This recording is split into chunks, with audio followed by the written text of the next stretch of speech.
Welcome to the Evolution Partners podcast, where I talk with the world's leading thinkers, planners, and doers who are helping to build great companies in their own way. We learn how the work they're doing is creating an impact and get to know a little bit more about them and what makes them tick. This episode is brought to you by Evolution Partners, where we help leaders to confidently build enduring great companies using our proven, structured, strategic planning process that ensures you build and execute the right plan. Check us out at evolutionpartners.com.au. Also, you can check out our books, Made to Thrive, outlining how to be a great CEO, as well as Onboarded, which is about making your new hires more effective faster. Jason Ross is a thinker and a doer at the forefront of generative AI. He's the co-founder of Time Under Tension, Australia's first Gen AI experience agency, helping businesses move fast on real use cases. He's worked with brands like Paramount Pictures, King Living, and Foxtel, building artificial intelligence agents that write, design, and even interview job candidates, while helping leadership teams prototype the future, not just talk about it. Jason, welcome to the podcast. Thanks very much, Brad. It's awesome to be here, mate. So perhaps give us how you ended up in this very fast-moving field. Give us a little bit of the backstory to open up. And as I understand it, you worked at a successful design leadership agency and career. So you've left that to start Time Under Tension. Tell us, maybe just to open up, where did you come from? How did that happen? And how did you end up here? Well, you can see by the fact I've not got much hair that I need to be selective about what I share with you, Brad, because it could be here for So how I got here most recently is, I think, like everyone, we had a magic moment when we had our first relationship with a ChatGPT, had our first conversation with ChatGPT. That was, I think, almost like a Google-like moment where, for those of us that are old enough to remember the first search term we typed in, I think we had that same magic moment. And I think the moment we saw the way the computer is responding, we realized that a seismic shift is about to happen, and we will no longer be relying solely on a keyboard and mouse to interface with the computer. And we just wanted to be in that space, saying, building experiences that are conversational. We realized as soon as we saw ChatGPT that this means that everything is about to change in terms of how our relationships with computers. And to add to that, the only way to get into it was to, get our hands dirty again and start doing what we probably were all doing. And I say I've got two co-founders at Time Under Tension, what we were doing probably 25 years ago, which was actually hands-on tools and building things and writing code, which is exactly where we started when we started the business. Wow. Okay. And now, can you just give us an idea about the work that you do? Perhaps what's a typical engagement? Because for many people, they might not even understand what an agent is or an AI agent is. So just maybe give us an example of the type of work that you might be doing with a client for context to kick us off. Yeah. And it's interesting because when we set the business up, we thought everyone will just want to be building what we were calling generative AI experiences. But what we realized very quickly is that no one knew what the heck a generative AI experience is. So what we realized very quickly is we need to make sure that we're able to help our clients not only to build generative AI experiences, but go through the process with them of understanding what the hell is generative AI, what are the opportunities that it creates for staff and for the business and for customers, and then how do they prioritize, because the reality is it impacts all facets of a business.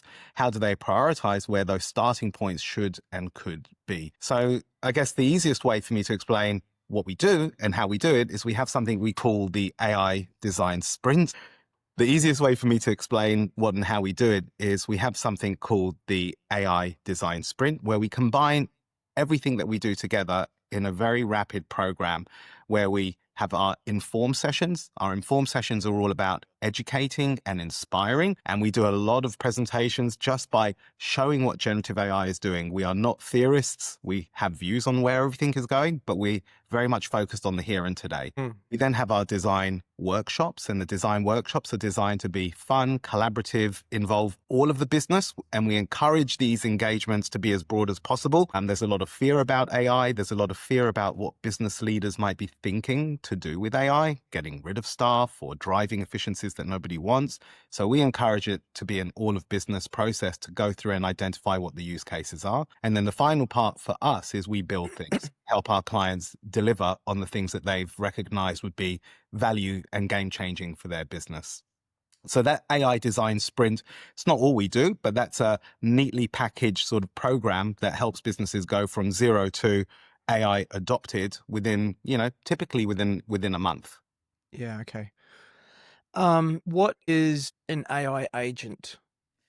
So for us, first of all, an AI agent would just be one facet of the things that we do. And it's funny that you say it because in full transparency, just yesterday we were having a discussion that we should anchor what our definition of an AI agent. There are too many different definitions of what an AI agent is. If I add mine, I will just be another voice in there. But I have to because you've asked me the question. So we recognize that an AI agent is a piece of software that is able to conduct tasks and jobs autonomously with as much or as little human intervention as we would like it to do. So the way to think about it is like having an assistant or a coworker beside you, or a team of agents might be like having another department next to you or beside you that is built from computer code and not humans. There are lots of companies. There's a bit of a arms race out there. One of the things I find fascinating is there's someone pointed me to a website called, I think it's AI 2027, and it's sort of hypothesized about where is the date that agents will be all smarter than all humans. Current prediction is 2027, but the website talks about the phase that we're in now is a phase of what's called, they call it stumbling agents. And I think anyone that's in the space that we're in terms of building and executing and making agents a thing for businesses will realize that the term stumbling agents is probably quite fair because there's a lot of effort required. Is it really agentic? Is it really autonomous? Or have we just taken a process and automated it? So yeah, I think we're in a period now where everyone is figuring out where can agents play a role before even defining what the heck an agent is. Where do we need support? I think that for a grounding for listeners, it's important because utilizing ChatGPT in the same way that you would utilize a search engine like Google is not what we're talking about here necessarily. That's definitely an interactive and key part of it, but an agent is a separate thing to your interaction with an AI. It is. It's something that's completing a job autonomously for you. Yeah. I think Google, there's lots of examples out there, which is why I'm hesitant to create definitions. So Yeah. one that everyone can relate to is I presume most of us purchase stuff online, and Google at their recent I/O event, they announced 100 AI things. And one of those AI things was an agent e-commerce buyer, which means that I could, if I like a product, I think their example uses handbags. I'm not a handbag wearer myself, but they put a watch on a handbag item. And so you're looking for handbags, you find one you like, you put a watch on it, but then you can also instruct the agent to purchase the handbag for you if it finds it for a particular price. So the agent, the moment you set it up, the agent is out there in the wild. It is running searches. It is looking for the right handbag at the right price. And when it finds it, it will procure it. They have we've all given Apple or Google our card details. So completing the transaction without you, the human, even going to the merchant website. So setting an agent off to complete a task, that's a very relatable example. There are many examples in business where we think about workflows like, automating email responses and making decisions about what to do with a customer request. So there's a lot of in business examples of that too. But I like the commerce example because hopefully we can all relate to that basically. You raise AI 2027, and I think the website for listeners is -7.com. I've read that, and it feels like it's written by people of authority. I think one of them was the key researcher at OpenAI, right? And some collective colleagues who have great authority. But it seems like I'm reading a piece of science fiction when I read that. And I understand that the hardest thing for the human mind to grasp, or one of the hardest things, is exponential versus linear growth. And what we're seeing is the emergence of exponential growth in the AI field. And that's where they come to those conclusions. But it does, I found it just hard to grasp the voluminous changes that they discussed in 3 years to society. what comment can you make? And I realize that you may or may not want to critique it, but what comment? I mean, there are many people who are making a lot of money right now predicting the future, but this is a very interesting Yeah. paper. And I recognize that your work is rooted or grounded in what we can actually do today, and we're certainly coming to that. What was your kind of takeaway? So, having played for the last 3 years, sort of very firmly in this space, I will say that the rate of progress is more than we can predict, basically. There has been talk of, is it slowing down or is it plateauing? We definitely don't see that. We see things only increasing and increasing exponentially. I'm reminded, do you know a guy called Tim Urban? Yeah, wait, but why? Yeah, wait, what a fantastic blog. I don't know if he's still blogging, but it's got to be at least 10 years old, where he wrote a piece about AI. I'm not sure if you saw that piece, but it talked about the impending exponential boom that will come from AI. And he talks about our ability to predict the future is typically grounded on how we perceive the past. So we will talk about linear progress and say, well, if this is where we were last year, then next year we can predict that this is where we will be. But he says, what if we're wrong? And what if we are about to enter, this was 10 years ago, he said this, an era of exponential change and capabilities. How do we then master predictions when we can't base our predictions on anything in the past? So I'm fascinated by that kind of thinking, because I think right now it's not a time to try to predict. I think right now is a time to bring out the best in creativity. I have a lot of creative friends through my career that I've met, and I'd like to think that I've energized a lot of people that have those creative brains, because I think right now is a time for creativity and ask the big questions about, are the ways that we have done things necessarily the best ways if we now have a chance to rethink and reinvent them? So I think this is a time for creative thinkers. This is a time for a lot of collaboration and creative thinkers working together with business leaders, together with people that are able to execute. So it's actually, I know there's a lot of doom and gloom out there, but we are relatively optimistic that whilst the things that we can see, so an agent taking a person's job, is probably quite easy to see. If we can write an agent today that can write 100 blog posts tomorrow, then if my job today is writing blog posts, it's easy to see that and be scared of that. But what we don't see is, will humans be reading 100 blog posts tomorrow? Because that's highly unlikely. But will we be reading, and what will we be consuming? It's not necessarily that easy to see. But if we're creative about it, we can invent new things and create new things. And it's in that space that I think that there is a lot of potential and excitement. So I think I get very excited about taking a creative approach to asking the right questions about, let's not look at how we've done things. And I do some talks with students. I have students as that I mentor, and I say that actually they are probably much better placed than older, wiser folk for this period, because they will ask the sometimes dumb questions that need to get asked about, but why is it done that way? Instead of, people like us, I say us in my age bracket, where we typically feel quite entrenched in, it has to be done in this way. We have to conduct research in this way. We have to do analysis in this way. To not be open-minded enough to think about there could be a completely different way of doing it, which is the opportunity that a lot of these capabilities have given us. One of the really interesting things that I've found lately in the teams that we work with that are more advanced in implementing agentic AI is that the person who is implementing, or the people that are implementing, are not necessarily from an IT background. So we can talk about tools like N8N, where from as a very inexperienced user of that, it seems to be the trait is not that of the IT manager. It is more the curious, the creative, the systems type person who can succeed at being a person in a business. Has that been your experience, A? And then B, what does a high performing AI person or team in a business look like?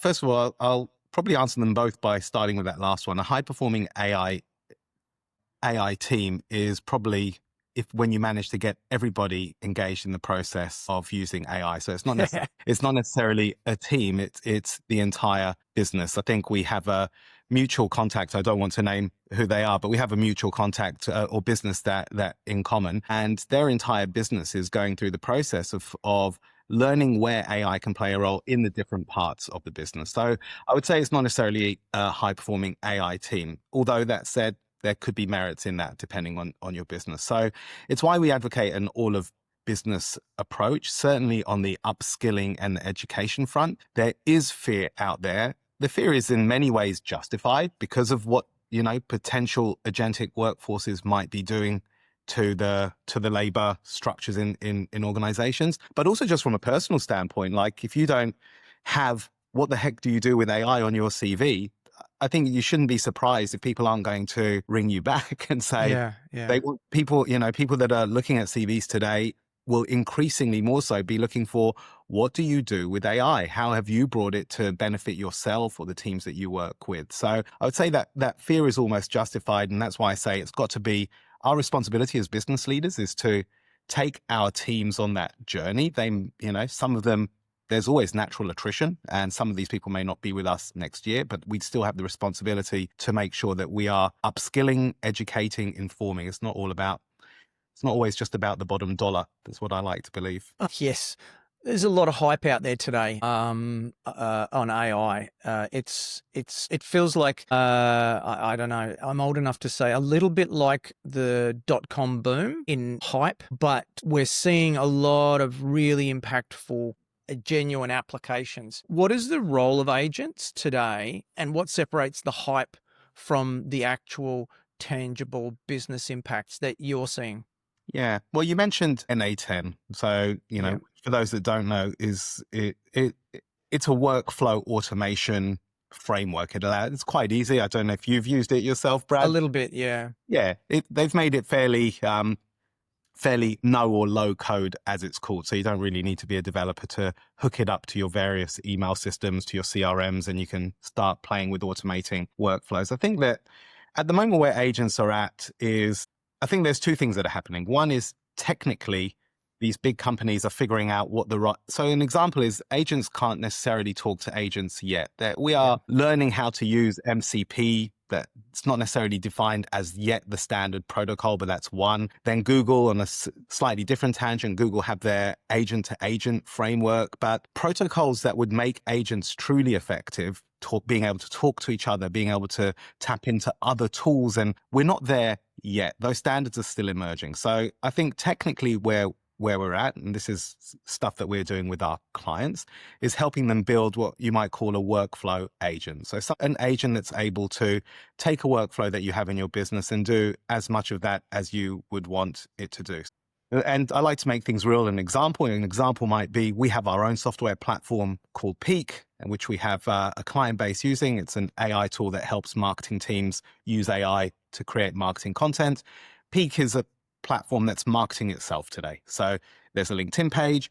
It's scanning the web every day. It's requesting news articles or what it thinks is interesting. It's then making a decision on which one of those it should publish something on. It then emails me with the first draft and asks me, hey, I've created this. Are you happy with it? Once I approve it, and that's the post and the image, and you can go to the Peak LinkedIn page today, and you can see that this is Peak marketing itself, and it's marketing its own capabilities to the world. So process automation is technically where we're at. So I think there's a technical journey we're going on. NA10 is one of many platforms, Crew AI, and can probably list off here a billion, and some of them are getting VC funded.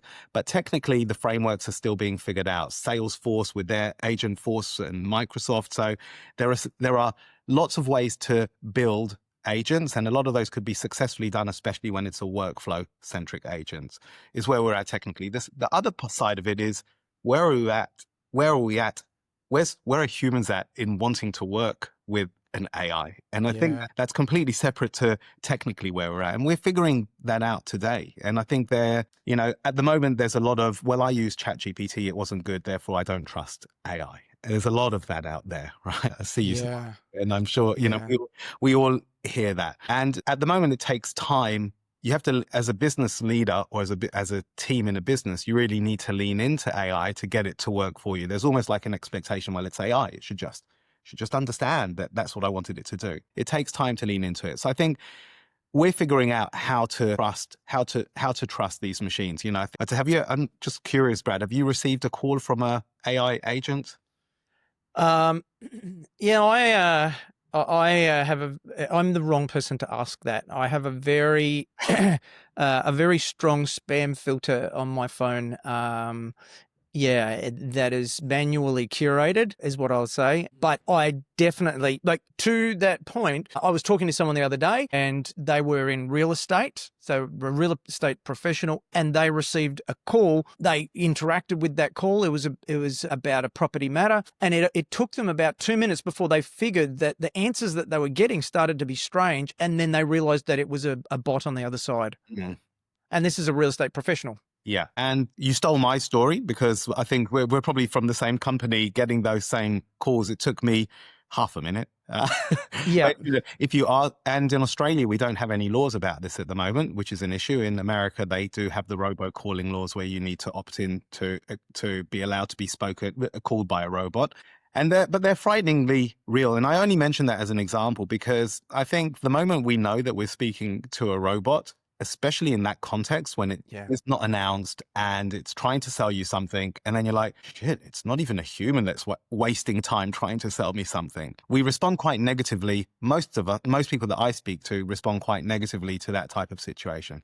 However, if I take an insurance client as an example that we're working with, who after a storm event receive thousands of phone calls, which their human team then spends the next week calling back to triage and working through the backlog, AI can play an extraordinary role there in terms of being very clear with the user. I'm an AI. I'm going to be taking your details. I'm going to be helping triage and prioritize this so that the human operator, when they receive it, can have a very well vetted set of notes that's been automatically captured. So with the right level of transparency, in the right moment, at the right time, someone is stressful, just wants to be able to say what's happened after a storm event. It's better than getting a voicemail. You're able to actually go through a conversation. So this is where I say, as humans and as business leaders, separately to the technology, we're also figuring out where are we comfortable today. And I think that's going to change a lot as well. So this year, we're still not totally comfortable with it, especially when they're video avatars. And I think that's going to change. I think especially the younger generations, who tend to be less concerned about privacy, tend to be less concerned about the things that our generation tend to be concerned with. I think there'll be much higher adoption coming down the road very, very quickly. Yeah. You speak about voice agents. For me, I think one of the biggest moments that really took me aback was when I interacted with something called Sesame.ai, which is a human voice AI that has been trained on, there's no visual, it's only voice, but it's been trained on all of the small inflections and reactions through the voice that make it seem like you're talking to a person, and it's really, really good at it. And so it builds your trust really, really easy to be able to interact with. For you, what's been one of the big wow moments or aha moments where it's really taken you aback, or you've thought this is the future? Look, I think I've already mentioned it. So my business partners and I have been speaking about launching an AI business actually for the last 6 years. In fact, I think it might have even predated COVID that we were talking about the next iteration of value add companies will likely be in the AI space. But we didn't do much with it, especially because COVID hit and it became too complicated to start a business. But then the moment ChatGPT came out and the moment I think the first image models as well, even though they were very crude when Midjourney first came out, I think my business partner was one of the first people we actually printed out. He's got sitting in his living room a huge poster that he created from the first version of Midjourney, just a beautiful piece of, debatable whether it is artwork. But I think we had our magic moment when we set the business up. Yeah. And ever since then, I think that was the biggest surprise moment when we saw just how good these machines are responding. And we realized that, keyboard and mouse will very quickly become an outdated way. And I'm not even talking yet about sort of Neuralink and chips on brains and stuff like that. Just the fact that you can enter in voice into a computer and it's able to interpret that and do something with it. That was the biggest aha moment, I think, when we set the business up off the back of seeing just how responsive these machines are. And ever since then, our job is, we're literally working, as I'm sure you'd imagine, running a business the size of ours, we're all wearing multiple hats. We work with our clients by day, but then over the weekends, we are researching, we're figuring out, whether it's a Sesame or whether it's a new platform that's emerging, just understanding what its capabilities are. So we're constantly having lots of micro aha moments when we're seeing seeing just how good these tools are coming. You know, HeyGen constantly pushing the boundaries on their video avatar. So it's a fun party trick in some of our presentations. When we're doing our upskilling, we might launch a live interactive avatar using HeyGen, which for a lot of people is, wow, that's great. I didn't know a video avatar can look so and be so responsive. So tell us about what that looks like. Hey, Jen, with a video avatar, just to explain that a little bit to the audience. Yeah. So first of all, if you haven't seen HeyGen, it's worth, I think they even give some free credits in there, but HeyGen is one of a number of platforms now that allow you to create a fully interactive video avatar, which means that what looks like me and sounds like me might be an AI speaking. I don't think we're too far off, Brad, when this interview will be conducted by your avatar speaking with my avatar, and we'll just review the whole thing before we push go live. But HeyGen make it very easy to create your own video avatar. So all you need to do is stand in front of a camera like this, record yourself for 2 minutes. That's enough to train their AI on how you sound and how you move. It also uses hand gestures and things like that. And then once you've done that, you're able to send your video avatar to Zoom calls. You're able to create pre-recorded videos of your avatar saying things and doing things. We're actually in the process of hiring at the moment. And I think you mentioned in the intro, we're actually using AI to help us with our hiring. So people have to first go through our AI interview process, which sends us a transcript at the end. So we're able to see how people responded. But someone actually submitted a video avatar of their responses to us. It shows people getting creative in how to use the tool. So yeah, we got a sense of who that person is. Even though at the moment, video avatars, I should caveat for those that haven't played and might go and have a play, they're still kind of robotic. So whilst they're getting better and they are doing facial expressions, they're still a little bit robotic. What's the value add that humans bring as we build more agents? Certainly we try to keep our leadership teams up to speed with what we see happening. We certainly don't go anywhere near applying. We just try to bring things to them so that they can do research and they can stay ahead of trends. But certainly in those conversations, one of the things that we hear consistently is, so this can, I would enter a sophisticated prompt into ChatGPT, for example. It would produce a sophisticated response and the person thinks, oh, the work is done, and they would put it. So they would put it out, they would put the work as completed. But the thing that I pick up on that you said there is we would review it. So how important is the review? And we're at the moment in the world when people are getting, I'll say, base human interaction AIs to complete tasks that may have errors. Well, it's a little bit, it's funny. It's a little bit sad and a little bit funny. So sometimes I reflect on what did the internet do for humanity? Sure, it did a lot of great stuff, but without doubt, the internet is flooded with kittens dancing and stuff like that. So we have a tendency to do interesting and not so valuable things with technology. And the term AI slop is now an official Wikipedia entry. And I think that, that version, generative AI's version of kittens is definitely AI slop, a whole bunch of content that's out there that's just going to die a horrendous, not horrendous death. No one's even going to know the content's there.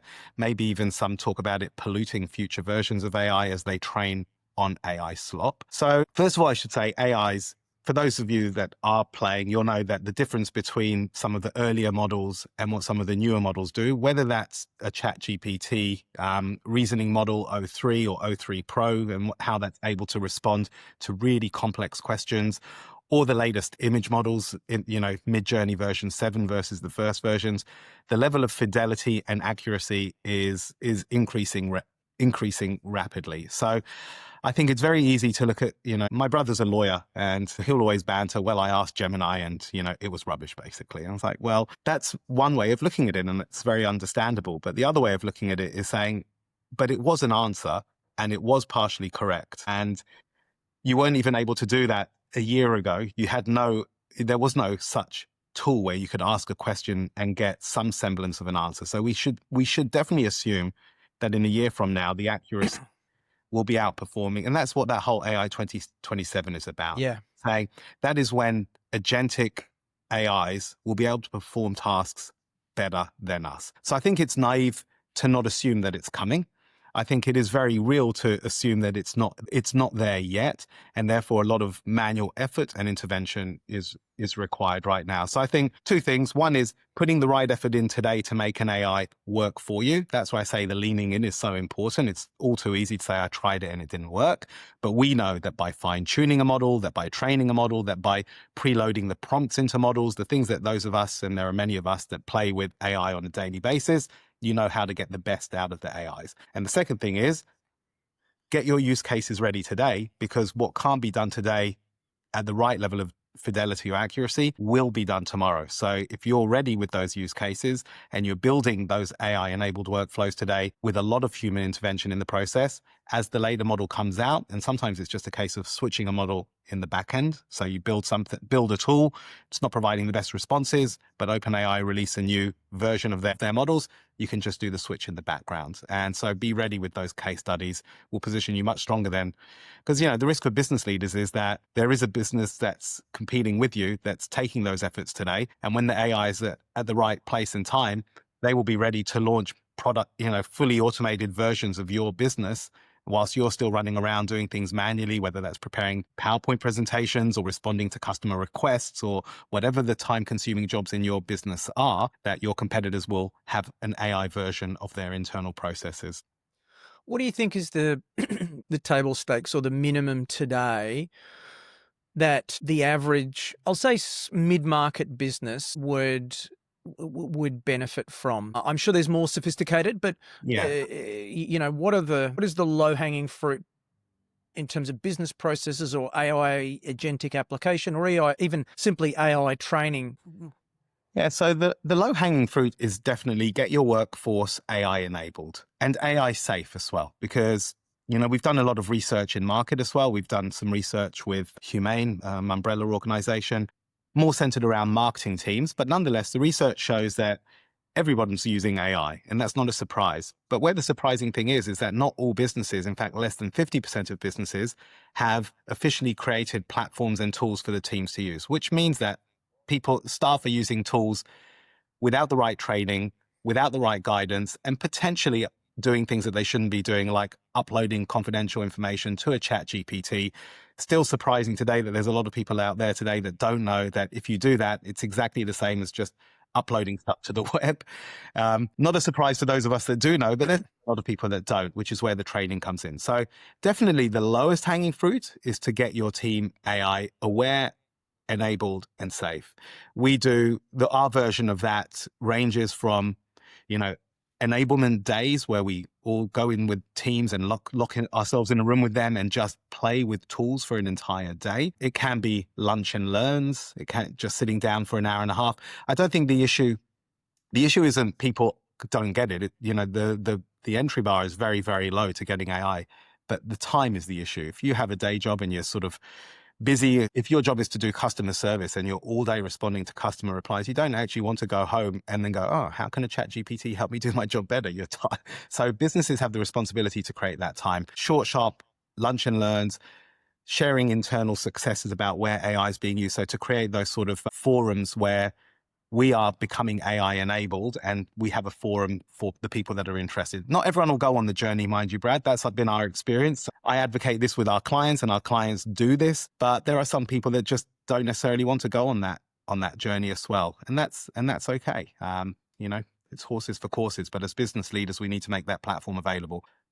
To give you a slightly more structured answer to that, there are three lenses which we will advise business leaders to look at. And then it's a question of where is their appetite? And that's the job of a business leader to say, where is my appetite for effort, investment, risk? And the three lenses are really simple. One is around what we've just been talking about, your staff, your team, and enabling them. So giving the team the tools to do their job better, faster, smarter.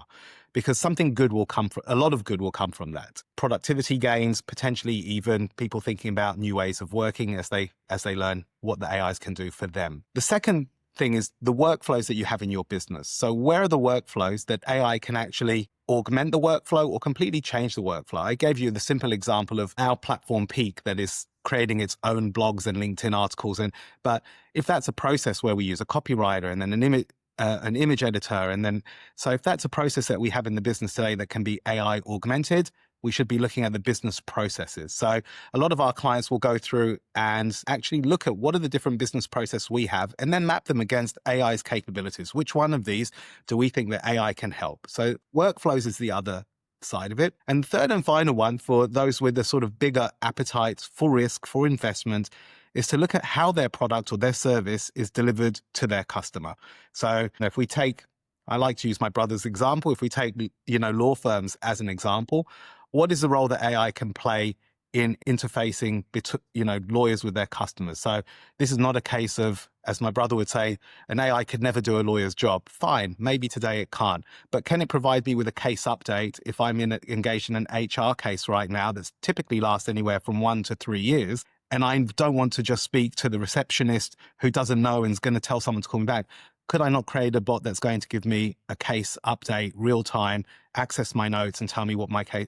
Of course we can. That's very easy to do today. So looking at how we interface with our customers, those are the three lenses, sort of staff, workflows, and service or product delivery. And that's what I think those are the interesting lenses for a business leader to consider. How do you deal with hallucinations? Certainly it's a big objection, especially from some of the more skeptical people. I guess the ideal world is a model that doesn't hallucinate. What's your take on hallucinations? Yeah, and I'm just curious, have you had an AI hallucinate recently? That's a very good question. Yes. Yeah. As recently as yesterday, I have a I have my own take. My son is implementing AI in a large enterprise. He leads a team there, and they've got an enterprise model, and they've been able to work in a controlled environment where they can make it not hallucinate at all. Yeah. I think that what you're really asking me is they're getting better at it. No, I was just in a non-controlled environment. Yeah. I was genuinely curious. I had an AI hallucinate yesterday when I'm using AI to help us refresh the case studies parts of our website. So I'm getting some help from AI, and it definitely blurs the line between what is a fact that I've given it and example. It's just making up sort of client testimonials because it felt that that's what should exist in a case study.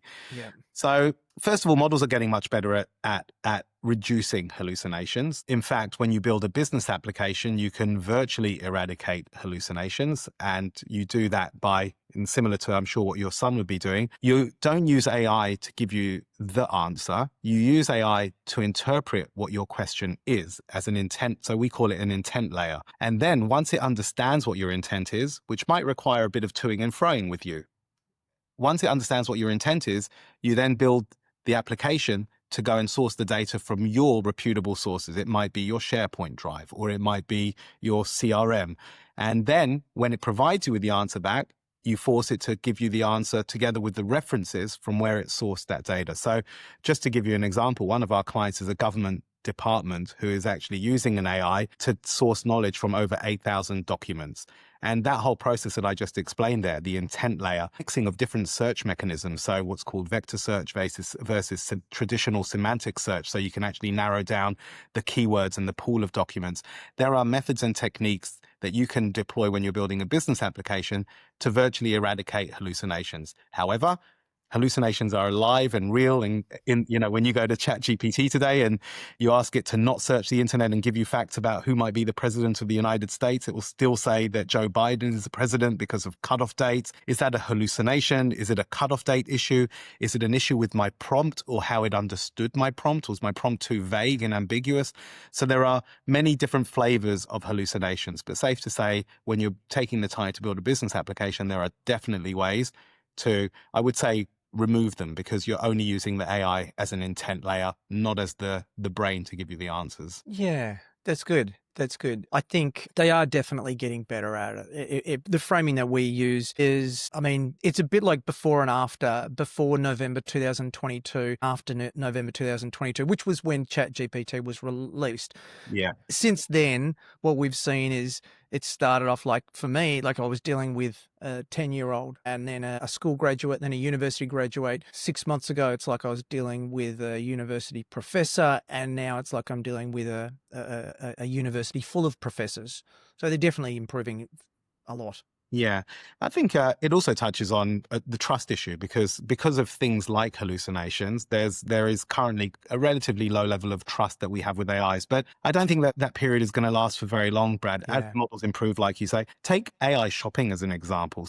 You know, we're used to using Google to search for the things that we want to buy. But right now, what we're seeing and what research is showing is that there's a massive shift, massive. Like some of the retailers we speak to have lost up to 30% of their traffic that they were getting from traditional search engine marketing to the chatbots, people using chatbots for search. And if you go to a chatbot and the examples we use might be around consumer electronics and coffee machines. And if you're searching for the best coffee machine, you're leaving it to an AI to decide what its definition of best is. Now, sometimes it might ask you, hey, Brad, what do you reckon best is? Is it like how reliable it is? Is it how flexible it is? If it can do milk? Other times it won't. It will just say, hey, I've searched around and I found you these 3 products.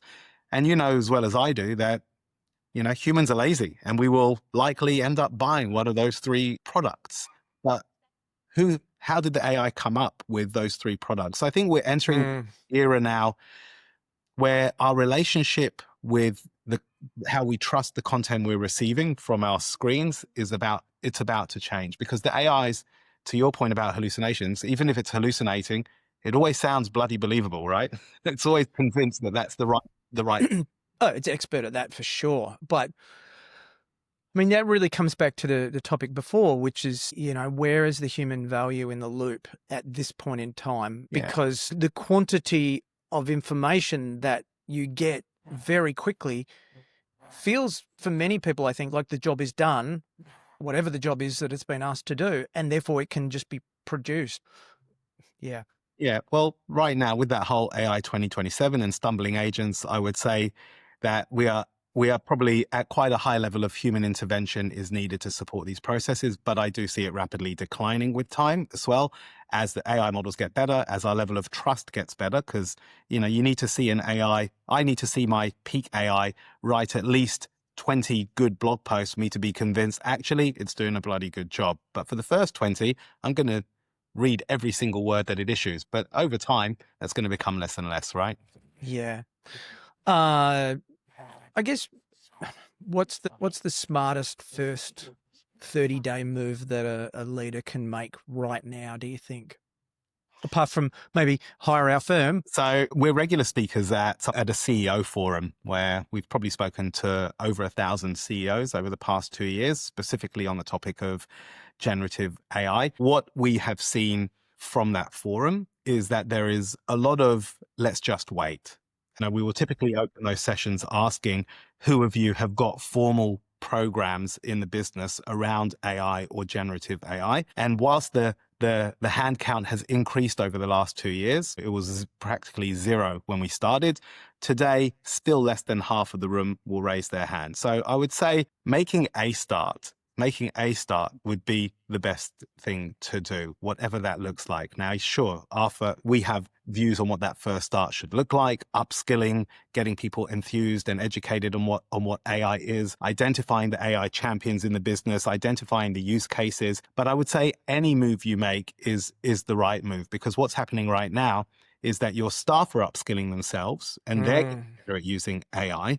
And if you're not providing a platform for that to mean something for your business, they'll probably end up leaving your business to go to a place that does appreciate and recognize that AIs have a role to play in and around them. I think, yeah, typically for us, the way we, you know, like I mentioned, upskilling and all of company engagement and program, increase transparency around it to try and reduce the fear threshold. It will never completely eradicate, but if your staff see you, if you're in the room with your team, that's a bloody great thing, right? I love it when our clients that will bring us in, a CEO that'll bring us in, will actually end up in the room with their staff learning together.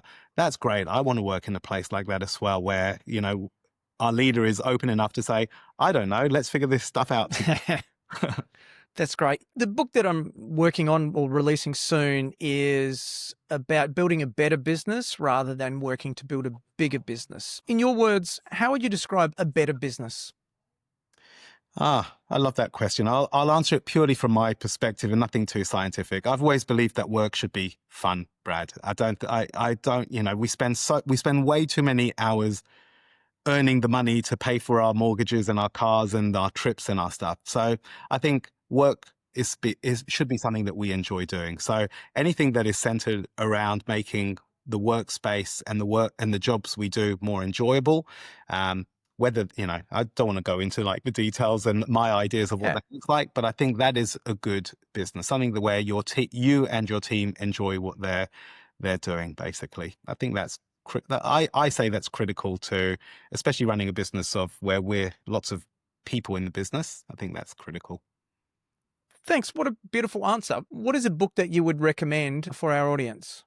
That's quite an easy one for me to answer. When we do some of our upskilling and training, we will quite often have fun little quizzes in there. And one of the giveaways that we give is a book called Co-Intelligence by a gentleman called a professor in some uni in the US.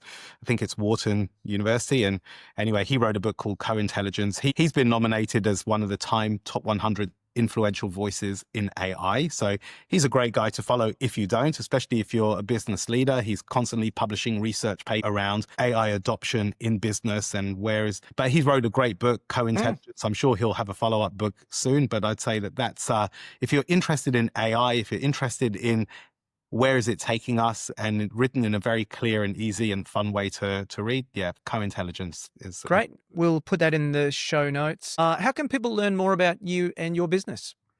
Well, our website's a starting point, timeundertension.ai, and we're very active on LinkedIn, myself and my business partner, Tim. We constantly publishing thought leadership, ideas, progress in what we're doing, and we have our own Substack newsletter as well. So I think there's a link to our Substack newsletter on the website too. We're always publishing sort of very real and active sort of how a business is using AI today. So we're focused on the what can you do with AI today rather than the whole where are things going to be in 2027 or otherwise.